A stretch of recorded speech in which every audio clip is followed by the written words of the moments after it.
تشجيعي لبرشلونة أولا، برشلونة نادي مخضرم عريق إلى مدة سنين، وعنده أفراد اللعب تبعهم مش لعب عبارة عن قوة جسدية، لا، عندهم تكتكة، وعندهم سياسيا في تحويل الطابة، في تحويل الكرة من وإلى، تقعد 40 تحويلة بتكون معهم الكرة.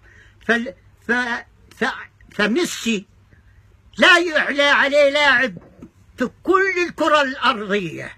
ميسي اعترف في مارادونا إن أجود من مارادونا.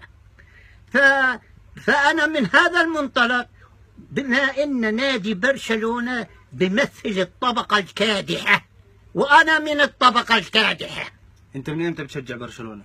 قبل من ما عرفت برشلونة وأنا بشجع برشلونة، وصار مشاددة كلام بيني وبين المدريديين في المقهى، واستلحت مسكت ال14 وقلت لهم والله اللي بتفلسف لا لا لا, لا خليه على الكرسي.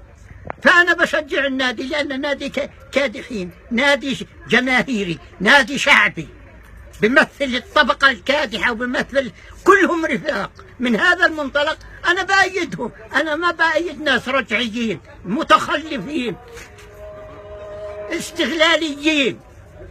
لهم هدول تبعين إسبانيا.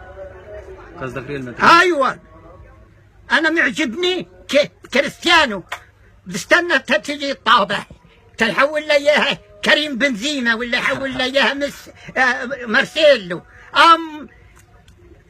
ميسي 7 بيبقوا مطوقينه، هيو قضوا عليه إلى 20 يوم بدأ يتصاوب، راح يرجع. فهذا مش منطق، مش كرة. الكرة لازم تكون بهدوء، تكون بتكتكة، ومش بقوة العضلات. إذا قوة العضلات هي ذاتها اللي بده يستعرض عضلاته. وأنا شخصيا من ما انوجدت برشلونة وأنا بحب برشلونة ودمي برشلونة، ولن نخاع برشلونة وتاموت برشلونة. إذا ما تنازل عن الحزب تبعي بتنازل عن برشلونة. والسلام عليكم.